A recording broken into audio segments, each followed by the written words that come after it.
예, 안녕하세요. 라이프 자산운용의 이사회 의장을 맡고 있는 이채원이라고 합니다. 예, 반갑습니다. 오늘 주제를 좀 신박하게 New Era, New Paradigm이라고 좀 영문으로 들고 왔는데요. 늘 세상은 변하지만은 특히 새로운 시대에는 새로운 전략이나 새로운 패러다임으로 대응을 해야 된다는 취지로 이 주제를 가지고 왔고요. 세상은 지금 빠르게 변하고 있어요. 특히 패러다임이 지금 사회적 변화와 경제적 변화 두 군데서 동시에 일어나고 있는데요. 경제적 변화는 이제 과거 10년간 저금리 디프레이션이었고 향후는 이제 고금리 인플레이션으로 전환이 됐고 궁극적으로 뭐 중금리 중물가로 가겠지만 지금 일단은 환경이 180도 바뀌어서 저금리 디프레이션에서 고금리 인플레이션 환경이 바뀌면 이제 전략도 바뀌어야 된다는 말씀을 이제 드리고 싶고요. 또 하나 사회적 어떤 패러다임이 크게 바뀐 거는 과거에 보면 이제 시장을 지배하는 패러다임이 수천 년 전에는 뭐였을까요? 좀 힘이 지배하는 세상이었겠죠. 뭔가 좀 군사력, 권력 이런 것들이 지배를 했는데 과거 한 200년 전부터 새로운 기류가 나타났는데 그게 뭐냐면 민주주의와 자본주의가 절묘하게 결합을 해서 잘 유지가 되어 왔습니다. 일종의 좀 돈이 지배하는 세상이지만 어느 정도 균형을 맞추고 왔는데 최근에 이제 한 10년, 20년 전부터 문제가 생기기 시작했어요. 무슨 문제가 생겼냐면 뭐 신자유주의인이 자율경제인 하면서 자본주의가 너무 득세를 해버린 거예요. 그러면서 세상에 온갖 불평등과 뭐 어떤 빈부의 격차가 심해지고 이런 문제들이 벌어지기 시작했어요.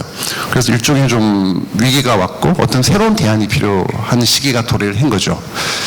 그래서 지금은 세상이 뭐를 지배를 할 건가 고민을 해보면 저희 생각은 과거는 힘이 지배하다가 돈이 지배하다가 지금은 모렐러티 좀 도덕이 지배하는 세상이 오고 있는 게 아닌가 생각이 들고요. 근데 물론 이제 진정으로 도덕이 세상을 지배하기 힘들겠죠. 하지만 도덕이 지배하는 척하는 세상이 온다는 거죠. 이제는 누구도 대놓고 뭐 갑질을 하거나 나쁜 짓을 할 수는 없잖아요. 바로 그날로 매장돼 버리기 때문에 사실 본성이 나쁜 사람도 자기의 본성을 숨기면서 착한 척하고 살아야 돼요. 뭐 기부도 좀 하고 착한 척하고 뭐 남들한테도 뭐 심한 말 못하고 이러고 살아야 되는 거잖아요. 근데 이런 세상이 좀 나쁘지 않다고 생각해요. 어떤 사람이 있는데 이 사람이 본성이 사악한데 본성을 드러내지 않고 겉으로 계속 착한 척하고 살다가 죽었어요. 그럼 이 사람은 우리가 과연 손가락질을 비난을 해야 될까? 내 눈에 비친 모습은 그냥 착한 사람으로 간 거잖아요. 그 사람도 기업들도 좀 이런 시대의 흐름이 이게 사회적 현상입니다. 그 기업들도 보면은 이제 과거보다는 많이 이런 도덕적 모럴에 대해서 신경을 많이 쓰고 있는 거죠. 그래서 이런 배경에 대해서 이제 말씀을 드리고자 하는 거고요. 그래서 첫 번째 그 전에 뭐 제가 라이프 자산운용을 다니고 있는데 너무 생소해서 잠깐 설명을 드리겠습니다. 제가 88년에 이제 동원증권에 입사를 해서 한국투자그룹에 32년 몸을 담았었고 마지막에 한국투자밸류자산운용 대표이사를 이제 사임을 하면서 제가 3년 전에 후배 둘과 같이 창업을 했습니다.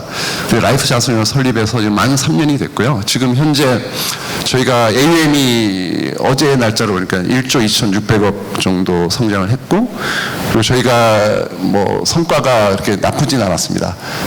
저희가 참 운 나쁘게도 이제 3년 전에 코스피가 3,300간 그때 설정이 돼가지고 저희가 시작하자마자 3년 내내 주구장창 주가가 빠져가지고 엄청 고생을 했는데 주식이 대폭락했을 2021년, 22년에도 저희가 롱올리 펀드 중에서 유일하게 마이너스가 안 났고요. 그래서 좀 버텼고 작년에 시장이 좋았으니까 좋았을 때도 코스피를 좀 아웃퍼폼해서 궁극적으로는 저희가 총 수익률이 설정 후에 55.69% 수익이 났고요. 그동안 코스피는 마이너스 13.56이니까 나쁘지 않은 뭐 결과가 나왔다고 볼 수 있고 이러한 전략의 이유는 이제 저희가 단순 가치 투자를 한 게 아니고 좀 인게이지먼트 전략을 도입을 해서 이런 성과가 났다고 볼 수 있겠습니다. 간단히 마치고 제가 지금 패러다임의 변화를 말씀드리고자 왔는데 형세의 전환에 대해서 말씀을 드리고자 합니다. 2년 전에 제 친구가 저희 사무실로 놀러 왔어요. 그 친구 이름이 이제 박경철이라고 혹시 아시는 분 계실지 모르겠지만 시골의사 박경철이라고 저랑 친한 친구인데 이 친구가 항상 좋은 얘기를 많이 해주는데 그날 본인이 그 조선시대 실학자인 이익의 성호사설을 읽었대요. 이게 20권짜리 엄청난 분량인데 그 중에 보면 이 독사의 성패라는 항목이 나와요. 말 그대로 역사의 성공과 실패를 읽는 건데 거기서 이 항목이 나오는데 이 성호 이익께서 이 책을 읽다 보니까 역사의 어떤 국가가 흥망성쇠가 나오는데 그 원인을 분석한 결과 이런 결과가 나왔다는 거예요. 나는 이 때문에 천하의 일을 결정하는 것은 시대의 형세가 최상이며 행운과 불행은 그 다음이고 옳고 그름은 최하라고 말한다. 그러니까 시시비비도 중요하지만 더 중요한 건 운이라는 거예요. 운빨. 근데 운보다 중요한 게 있는데 그게 바로 형세라는 건데 이걸 듣는 순간에 갑자기 주식이 딱 떠오르는 거예요. 아, 정말 싸고 좋은 주식을 발견했어요. 그래서 주식을 샀더니 그 다음날 뭐 공장에 불이 나거나 뭐 9.11 테러가 터지거나 뭐 리만 사태가 터지거나 이건 불행한 거잖아요. 이 운이 안 따르면 아무리 좋은 주식도 못 오른다는 거고 설사 운이 따랐다 쳐요. 그래서 어떤 제약주를 샀습니다. 제약주를 샀는데 정말 운 좋게도 그 회사가 임상에 성공을 했어요. 그래서 뭐 암 환자를 치료했다는 거죠. 그랬으면 주가가 크게 올라야 되잖아요. 근데 이게 과거 6, 7년 전에는 바이오가 한참 좋았잖아요. 바이오 사이클일 때는 주식이 10배 올랐어요. 단 한 명이 임상 결과가 암이 완치됐다고 완전 관해가 나왔어요. 주가 10배 올랐는데 요즘은 어떻죠? 최근에 두세 개 기업이 암을 완전 관해한 환자가 나왔어요. 근데 주가가 하루 반짝했다가 도로 다 떨어지고 절대로 안 올라요. 아무리 좋은 주식을 골랐고 운이 좋아도 왜 못 오르냐? 형세가 따르지 않는 거예요. 지금은 바이오 사이클이 아니잖아요. 지금은 뭐 AI, 배터리 뭐 이런 쪽이 대세니까 바이오주가 힘을 못 쓰고 있는 겁니다. 그래서 정말 형세가 중요하다. 제가 2000년부터 2013년까지 13년 동안 이제 펀드를 운영하면서 제 운영 성과를 쭉 이어보니까 누적 수익률이 1,400% 정도가 났어요. 근데 그때는 좀 밸류 사이클이었던 거죠. 가치주에 유리한 국면이었고, 근데 문제는 2014년부터 제가 퇴임할 때까지 2020년까지 6년간 그 1,400% 누적 수익률을 못 제꼈어요. 계속 마이너스가 났는데 코스피는 올라버린 거죠. 그래서 제가 회사를 물러나게 된 이유도 그 좀 책임을 지고 마지막 3년이 너무 힘들어가지고 그때는 이제 강력한 이제 그로스 사이클이라서 성장주가 굉장히 좋았던 시기였고 그게 바로 이제 이 형세, 아까 말씀드린 경제적 형세가 저한테 불리했었고 사회적 형세도 불리했어요. 왜냐하면 제가 주식을 사는데 그냥 단순히 싸다고 산 거예요. 그냥 싸다고 샀는데 10년이 지나도 그 주식은 계속 싼 거예요. 그냥 가치의 함정에 빠진 겁니다. 밸류 트랩에. 회사가 배당도 안 하고 뭐 소통도 안 하고 이런 주가가 오르는 걸 원하지도 않고 이런 기업에 투자를 한 거죠. 어떤 기업에 투자를 했는데 그 기업에 시가총액이 3천억인데 순 현금이 5천억을 가지고 있어요. 너무 싸잖아요. 그래서 샀더니 그러고 이제 한 몇 년이 지났죠. 한 5년이 지났어요. 5년이 지났더니 그 기업은 주가는 그대로고 순현금은 5천억이었던 게 8천억으로 늘었어요. 주가는 절대로 안 올라요. 이런 기업에 투자하는 게 제 실패였던 거죠. 그래서 보면 ESG에 취약한 기업에 투자한 거예요. 이 환경이니까 제가 좋아하는 게 좀 굴뚝주들, 뭐 철강, 화학 이런 쪽들이 이산화탄소를 마구 배출시키고 그 다음에 그 S, 소셜이죠. 소통 안 하는 기업들, IR도 안 하고, PR도 안 하고, 기업 탐방 가려고 전화를 했더니 절대로 안 받아주고, 자꾸 전화를 했더니 어떤 기업은 자꾸 귀찮게 전화하시면 우리 배당 안 합니다. 이런 기업도 있었어요. 물론 10년 전이긴 하지만. 근데 어떤 기업은 절대로 탐방을 안 받아주니까 저희가 주준데도 지방인데 찾아갔어요. 찾아가서 삥뽕 했는데 문을 안 열어줘요. 돌아가세요. 그래서 돌아왔어요. 이런 기업에 투자를 한 게 제 잘못이었던 거예요. 그냥 싸다고만 투자했더니 절대로 안 오르는 거죠. 그래서 이게 왜 이런가 싶었더니 그래서 저희가 이제 새로 이제 회사를 라이프를 하면서 저희가 친한 기업들을 찾아갔어요. 그래서 어떤 회장님을 찾아가서 회장님, 아니 요거 조금만 바꾸면 주가가 크게 오를 것 같은데 왜 안 하세요? 그랬더니 회장님 말씀이 애가 아직 어려서 이런 거예요. 이게 승계가 안 된 거예요. 아시다시피 대주주 할증 상속세가 60%잖아요. 근데 그거를 주가가 오르면 세금을 더 내야 되니까 주가가 오르기를 원하지 않는 거예요. 그래서 저희는 주가가 오르기를 원하지 않는 기업엔 투자를 안 한다. 그리고 거버넌스, 지배구조를 개선할 의지가 없는 기업은 투자를 안 한다. 기업 가치를 제고시키고 주주 가치를 제고시킬 의지가 없는 기업은 투자를 안 한다. 그런 의지가 있는 기업에만 투자를 하고 우리가 도와주고 응원해주고 뭐 어떤 자금 조달 같은 것도 도와주고 M&A도 도와주고 이러면서 같이 상생하면서 커나가는 이런 전략이 좋을 것 같다라고 이게 저희가 전략을 인게이지먼트 전략을 쓴 거죠. 인게이지먼트라고 하는 거는 사전에서 찾아보시면 우호적 관여라고 나오는데 저희는 이제 주주 협력주의라 그래요. 그냥 서로 간에 대주주든 소액주주든 같이 협력해서 같이 다 잘 되자. 그렇지 않은 기업은 투자를 하지 말자. 그냥 매장시키자. 뭐 이런 분위기인 거거든요. 근데 결국은 사회적 분위기가 일로 가기 때문에 다 이쪽으로 점점 가지 않을까 싶은 생각이 많이 들고 있습니다. 그래서 이런 제가 두 가지 말씀드렸잖아요. 형세가 두 가지. 사회적 형세, 경제적 형세. 근데 경제적 형세를 좀 자세히 설명을 드리면 이 금리를 한번 보세요. 이 미국 국제 10년물인데요. 1940년부터 금리가 올랐죠. 그래서 40년 동안 주장창 금리가 오른 거예요. 그리고 1980년부터 꺾여가지고 또 40년간 금리가 주장창 내렸어요. 근데 드디어 40년 만에 반전이 이제 금리가 오른 거예요. 그러니까 40년 주기로 이렇게 좀 움직였더라고요, 과거에는. 물론 이게 또 뭐 저렇게 올라가지는 않겠죠. 그렇다고 이게 또 제로 금리로 가기도 힘들어요. 뭐 금리 10% 갈 리도 없겠지만은. 그래서 이 정도 상태에서 좀 왔다 갔다 해서 안정될 가능성이 큰데, 그래서 지금 경제적 형세에서 이제 저금리에서 고금리로 갔다는 거, 이 증거물을 보여드린 거고요. 두 번째는 이게 인플레이션입니다. 과거 10년은 디플레이션 시대인데 지금 인플레이션이 어마어마합니다. 아시다시피 아파트 건축 단가가 뭐 5년 전에 400만 원인데 지금 뭐 그 뉴스에 난 거 보니까 강남이 어디가 뭐 1,300만 원 건축 단가가 뭐 3배 오르고 이런 어마어마한 일이 벌어지고 있는 거거든요. 근데 지금 이 과거에 보면 디플레이션 저금리 환경에서는 어떤 기업이 유리하냐면요. 후발주자가 유리해요. 후발주자들. 이제 기업을 새로 하기가 참 좋아요. 금리는 계속 떨어져, 물가는 계속 떨어지니까 유통기지를 씌울 때도 경쟁업체보다 더 좋은 부지에 더 좋은 가격에 더 좋은 설비로 유통기지를 딱 지어요. 그리고 자금 조달 거의 공짜로 하죠. 그냥 IPO 시켜서 15조 조달해서 때려 싣습니다, 유통기지를. 그러면 기존 업체들이 당하기가 힘들어요. 그렇기 때문에 과거는 후발주자의 시대였다는 거고, 근데 환경이 지금 180도 바뀌었어요. 오른쪽을 보시면 이게 D제지라는 업체인데요. 이게 유명한 골판지 회사입니다. 근데 이 회사가 3년 전에 공장에 불이 났어요, 불행히도. 근데 공장이 전소돼 버렸어요.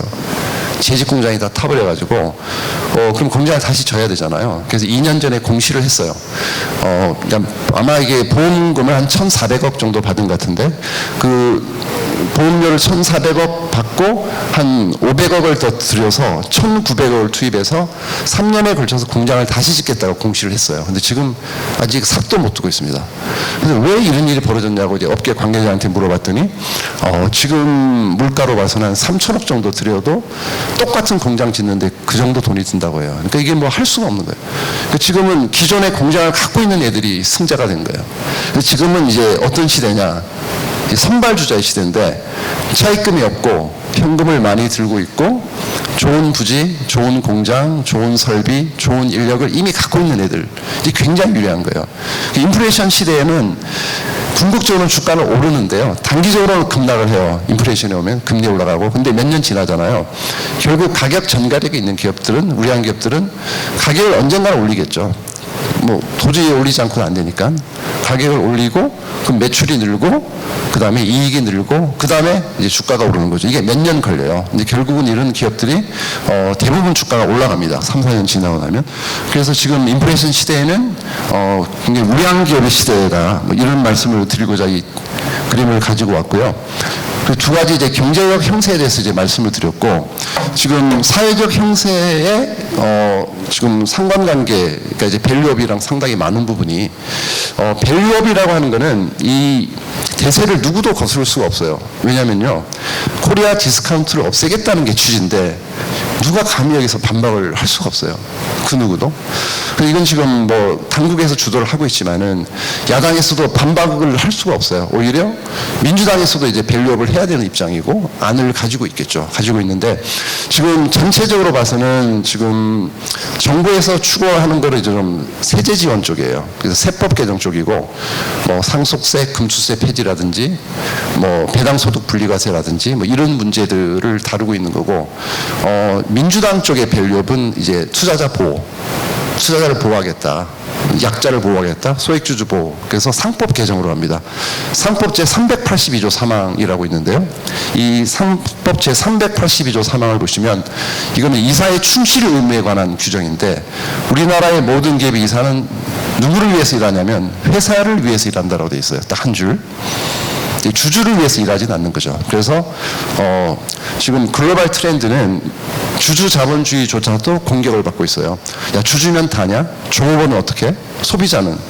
환경 신경 안 쓸 거야? 사회적 책임 안 지니? 이런 분위기로 가서 주로 이해관계자 자본주의로 가려고 하고 있습니다. 지금 선진국들은. 근데 우리는 지금 이미 뭐 기업 자본주의 정도 이제 머물러 있는 상황이기 때문에 주주 자본주의도 아직 안 돼 있는 거죠. 그래서 이제 많은 분들이 이제 요구하는 게 상법에 이사의 충실 의무를 개정을 해서 이사는 회사를 위해서도 일하고 모든 주주를 위해서도 일한다. 이렇게 되면은 모든 비합리적인 요인들이 없어집니다. 가장 문제가 되는 게 뭐냐면 30-40%의 지배주주가 60-70%의 일반 주주의 이익을 간혹 편취해가는 현상이 벌어져요. 각종 분할, 합병, 터널링 등을 통해서 이게 진행이 되는데요. 그러면서 이제 기업 가치가 하락하는 거고 이제 거버넌스에 문제가 생기면서 코리아 디스카운트가 이게 생기는 거죠. 그래서 코리아 디스카운트의 가장 큰 원인은 이 투자 보호 장치가 미흡하다는 거고 이 상법이 개정되지 않고는 해결이 안 됩니다. 근데 이제 민주당은 이제 상법 개정을 주장을 하는 거고 뭐 당국에서도 이제 요새는 또 상법 개정 얘기도 합니다. 그래서 이거는 좀 진행될 가능성이 굉장히 커요. 근데 상법 개정은 이제 채찍이죠. 기업들은 어려워지는 거예요. 이제 이사회 결의 함부로 못하니까 기업 경영이 어떻게 하냐 이런 불만들이 이제 많으신 건데, 근데 왜 이렇게 뭐 분할하고 합병하고 터널링 해가지고 이런 식으로 좀 합법적인 좀 편취를 하고 있냐라는 말씀을 드리면 그는 과도한 상속세 때문에 그럴 수 있거든요. 그래서 이제 당근이라고 하는 거는 이제 당국은 당근을 제시하는 거죠. 채찍과 당근을 동시에 다 하면 저희는 코스피 5천까지도 이제 가야 된다고 보는데 어떻게 될지는 좀 두고 봐야 되겠지만은 당근을 제시하는 거는 이제 상속세를 좀 정상화시키고 그다음에 배당소득 분리과세를 좀 해주고 그다음에 금투세 같은 경우도 폐지를 하고 싶어하는 거죠. 이렇게만 되면 정말 꿈 같은 일인데 저는 뭐 어느 정도는 가능성이 크다고 보고 있어요. 특히 이제 최소한 배당소득 분리과세만 대줘도 코스피가 굉장히 크게 올라갈 수 있걸로 보고 있거든요. 왜냐하면 우리나라의 현재 이걸 차트를 보면 배당 성향이 우리가 15밖에 안 돼요. 15%. 일본도 뭐 30% 정도, 35 정도 되고, 대만도 이제 50% 정도 되잖아요. 유럽이나 미국은 실제로 자사주 소각까지 하면 거의 90%라는 얘기가 있어요.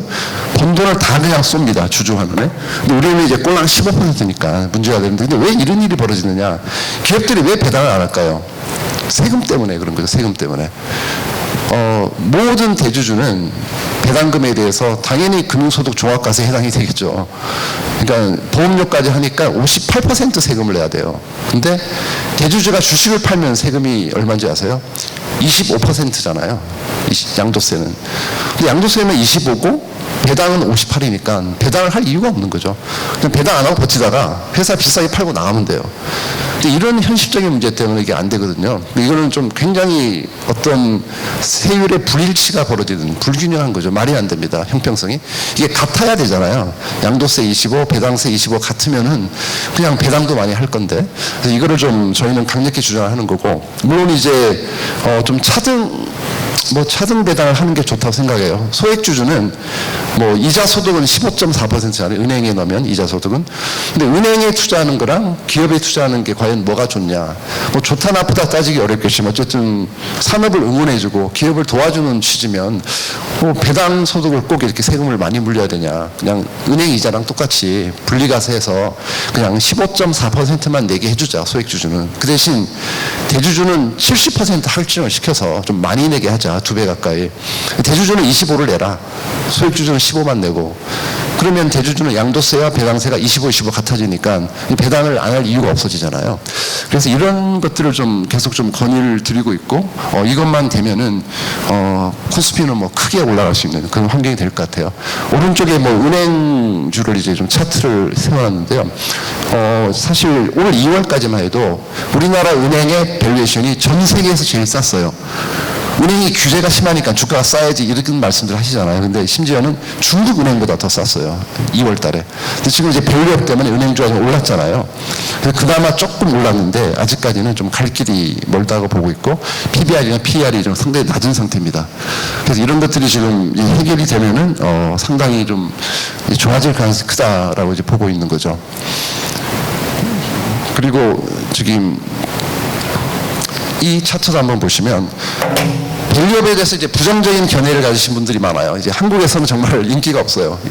누가 이런 거를 해가지고 해서 애들 뭐 상당히 좀 불만도 많고 이거 뭐 주가를 뭐 의도적으로 올리려는가 이런 말까지 나오는데 사실은 그리고 뭐 일본이랑 비교를 많이 하는데 일본의 주가가 뭐 두세 배 올랐잖아요. 물론 일본은 10년에 걸쳐서 한 거고 아베노믹스가 진행이 된 거고 우리랑 경제 환경이 다르잖아요. 근데 그럼에도 불구하고 저희가 좋게 보는 이유는 하나입니다. 그게 뭐냐면 지금 작년에 왼쪽을 보시면요. 세계에서 EPS 증가율이 가장 부진한 국가가 대만이고 두 번째가 우리나라예요. 우리나라가 세계에서 두 번째로 실적이 안 좋았어요, 작년에. 그래서 지금 사실 코스피가 못 가는 게 우리만 정고점을 못 제꼈잖아요. 못 가는 게 뭐 코리아 디스카운트 얘기를 하지만 그 문제는 아닌 것 같고요. 지금 펀더멘탈의 문제인 것 같아요. 실적이 너무 안 좋았어요, 작년에. 근데 올해 한번 보세요, 어떤지. 뭐 압도적입니다, 지금. EPS 증가율이 세계 독보적인 1등이죠. 68.9% 올해 이익이 든다니까 지금 올해는 굉장히 좋은 기회고 외국인이 역대 최대 순매수입니다. 기간으로 따지면 지금 사고 있는 게 굉장히 긍정적으로 보고 있고 내국인들은 부정적으로 보고 미국 주식 막 사고 있고 외국인들은 한국 주식 엄청 좋게 보고 있고 이런 상황인데 저희는 외국인들 생각이 맞다라고 보고 있고 지금은 한국이 굉장히 성장할 수 있는 좋은 기회가 될 수 있고 특히 이제 뭐 밸류업 같은 경우도 같이 도와주기 때문에 이거는 정말 절호의 찬스다라는 생각을 많이 하고 있습니다. 그래서 이거는 좀 성공할 가능성이 굉장히 크고 근데 이게 누가 한다고 되는 일도 아닌 것 같아요. 밸류업이 일단 정부에서 이렇게 이 정책을 시행한 거는 잠시만요. 이거는 전으로 이게 아젠다를 던진 거 일단 아젠다 코리아 디스카운트를 해소하겠다는 아젠다를 던진 거고 이거는 마치 그냥 수레바퀴처럼 정부가 하든 안 하든 누가 반대를 하든 찬성을 굴러가는 거예요. 그냥 이건 시대의 흐름이고 사회적 현상이고 이렇게 그냥 갈 수밖에 없어요. 그냥 언제까지 우리만 이렇게 될 수는 없잖아요.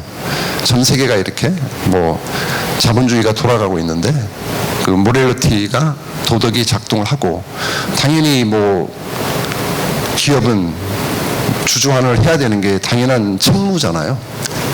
배당을 많이 하든지 아니면 성장을 하든지 해서 어떤 대가를 지불해야 되는 게 정석이고 그래서 그냥 이거는 사회적 흐름으로 그냥 시대의 흐름으로 이제 가는 거기 때문에 밸류업은 이제 저는 이미 성공했다라고 이제 단언할 정도로 이제 보여지고 있고요.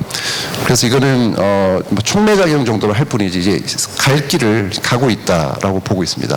그래서 지금 어쨌든 진행이 잘 되고 있고 상법 개정 계속 요구하고 있죠. 그리고 배당에 대한 분리과세 적용 같은 경우도 지금 계속 명분을 만들고 있기 때문에 좀 긍정적으로 생각하셔도 될 것 같습니다.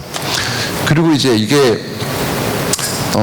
마지막으로 그 사회적 형세가 이제 아까 말씀대로 이제 모렐리티가 지배하는 세상이 되고 어떤 거버넌스에 대한 이런 욕구가 굉장히 거세지고 있어요. 그래서 최근에 행동주의 펀드가 크게 또 활동을 했었고, 근데 행동주의 펀드는 좀 이렇게 법 개정 없이 할 수 있는 게 좀 제한적인 게 어떤 기업이 치명적인 좀 약점이 있어야 뭐 소송도 하고 이렇게 뭘 개선을 하는데 사실은 배당을 안 한다고 우리가 소송을 할 수는 없잖아요. 그 죄는 아니니까 배당을 안 한다는 게. 근데 그게 참 어려운 문제고 그래서 지금 미국이나 일본은 인게이지먼트로 가고 있어요. 인게이지먼트 우호적 관여니까 기업을 공개하지 않고 소송이나 표대기를 안 해요. 그냥 어떤 거버넌스를 개선할 의지가 있고 기업 가치를 제고할 의지가 있는 기업에 자문해주고 컨설팅해주고 계속 도와주고 응원해주면서 같이 상생하면서 이제 커나가는 이제 그런 게 이제 인게이지먼트 전략이거든요. 근데 그게 외국은 잘 먹혀요. 왜냐하면 뭐 애플은 대주주가 없잖아요. 다 주인이 없는 기업들이고. 근데 우리나라 같은 경우는 이 표에서 보시겠지만 대주주 지분이 한 33% 이상이 돼요. 그 지배력이 강하기 때문에 어떤 M&A도 불가능하고 어떻게 기업을 크게 바꿀 방법이 없어요. 없어요. 그냥 감사선임 하는 것밖에 없잖아요. 우리가 할 수 있는 거는. 그래서 이거는 사실은 공격적으로 어떤 좀 행동주의를 하기는 좀 굉장히 어렵다라는 생각이 많이 들고요. 그래서 이제 인게이지먼트를 해야 된다. 여기서 보면 스펙트럼을 한번 보시면요. 주로 이제 액티비즘은 주로 분배를 요구해요. 그래서 배당을 늘려라, 자사주 매각 소위해라, 뭐 이런 식이고 좀 분배를 원하는 거고, 인게이지먼트는 그렇지는 않아요. 우리는 사실은 배당을 요구한 적은 한 번도 없거든요. 저희는 원하는 게 이제 성장이죠. ROE를 높이고, 현금을 잔뜩 들고 있지 말고 좋은 기업에 투자해서 좀 성장해라. 그리고 지속 가능한 성장이 있어야 되는 거지. 제일 중요한 건 첫 번째는 거버넌스죠. 지배구조를 명확히 하고 투명한 거버넌스를 확립을 하고, 두 번째는 지속 성장이 가능한 비즈니스 모델을 만드는 거예요. 마지막이 이제 효율적인 자산 배분이죠. 돈을 많이 벌면 그걸 뭐 배당할 건지 자사주 소각할 건지 뭐 아니면 또 뭐 투자할 건지 결정하는 거기 때문에 이게 좀 성장 쪽에 좀 많이 가 있어요. 인게이지먼트는. 그리고 이제 공격적이냐 우호적이냐를 따지면 이제 가장 공세적인 게 프라이빗 이퀄티 P죠. P는 회사가 사버리잖아요. 그냥 통째로 사서 그냥 완전히 바꿔버리는 구조 조정하고 그런 방향이고, 인게이지먼트는 이쪽 영역에 있는 거기 때문에 이제 소수 지분으로도 대주주와 협조하면서 좀 경영 활동을 개선해주고, 그래서 상생할 수 있는, 그래서 주가가 충분히 올라가면 조용히 엑시트하고 뭐 빠져나오고 또 다른 기업을 찾아서 투자하고 이런 분위기인데, 이 우호적 관여 활동을 하는 이제 인게이지먼트는 저희는 이제 주주 협력주의라고 쉐어홀더 코오퍼레이션이즘이라고 저희는 요즘은 부르고 있어요. 그래서 이런 쪽이 좀 시장이 엄청 활성화되고 좀 커질 거로 저희는 예상을 하고 있어요. 그래서 이런 식이 잘 돼버리면 결국은 이제 코리아 디스카운트는 이제 자연스럽게 해소가 되고, 그 역할을 인게이지먼트 펀드 쪽에서 많이 할 수 있을 거라고 보여집니다. 그래서 결론을 이제 말씀드리면, 지금 이러한 시대, 제가 두 가지 형태 말씀드렸죠. 사회적 형태가 변하고 있고 경제적 형태가 변하고 있다. 그럼 이런 형태에 걸맞는 기업이 어떤 기업이느냐, 어떤 기업에 투자를 해야 되느냐. 특정 섹터가 아니에요. 섹터가 아니고, 예를 들면 똑같은 금융주라도 어떤 기업은 뭐 주주하는 정책을 세게 하고 어떤 기업은 안 하고 다 다릅니다. 그래서 이거는 업종으로 접근하시면 안 되고요. 무조건 기업으로 접근을 하셔야 되고, 어떤 성격에 가진 기업에 투자를 해야 되냐면, 일단은 거버넌스가 투명하고, 투명하지 않더라도 거버넌스를 개선할 의지가 있고 기업 가치를 제고할 의지가 강한 기업에 투자하셔야 돼요. 그게 첫 번째고, 두 번째는 지금 시대는 고금리 인플레이션이기 때문에 이제 차입금이 많으면 좋지가 않아요. 그리고 뭔가 투자 기간이 길면 안 되거든요. 그렇기 때문에 따박따박 돈 잘 버는 기업이 좋아요. 그래서 현금을 많이 들고 있고, 그래야 배당도 많이 하니까 차입금이 없고 현금을 많이 들고 있으면서 좋은 부지, 좋은 공장, 좋은 설비, 좋은 인력을 이미 충분히 갖추고 있는 선발 우량 기업들을 대상으로 해야 되는 거죠. 이 조건이 이제 다 갖춰진 기업이 제일 좋아요. 이 중에서도 또 저평가되어 있어야 되겠죠. 그래야지 밸류업이 되는 거니까. 충분히 이제 좋은 가격을 받고 있는 기업 같은 경우는 좀 밸류업의 대상이 될 수는 없는 거잖아요. 뭔가 쌓아야 되니까. 그런 면에서 보면은 방금 말씀드린 대로 기업 가치를 제고할 의지가 있으면서 좋은 재무 구조를 갖고 따박따박 돈 잘 버는 그런 기업들. 대부분 보면 뭐 좀 구경제 쪽에 좀 있지 않나 싶은 생각은 듭니다. 이런 기업이 좀 이렇게 엄청난 성장 섹터에 있을 것 같지는 않아요. 그러니까 우리가 잘 아는 뭐 그런 뭐 화학 철강이라든지 뭐 이런 쪽에 있을 수도 있고, 뭐 금융업종일 수도 있고, 은행업종은 사실은 밸류업에서 가장 수혜를 받던 업종인데, 왜냐하면 그때 한창 저 PBR주가 각광을 받았었지만은 저 PBR주는 이제 치명적인 약점을 가지고 있어요. 저 PBR이라고 하는 거는 뭔가 이유가 있는 거죠.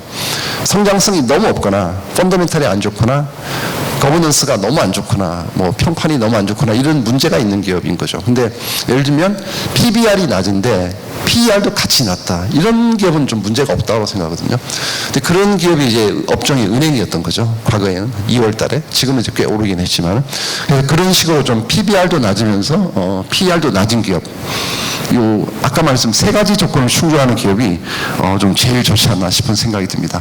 그래서 이렇게만 된다면 이제 코리아 디스카운트 없어지고 그게 이제 뭐 코리아 프리미엄 시대로 가기를 기원하면서 오늘 뭐 시간상의 제약 때문에 많은 말씀을 못 드리고 여기서 마치도록 하겠습니다. 감사합니다. 네, 이천 라이프 자산운용 인사회 의장님 감사합니다.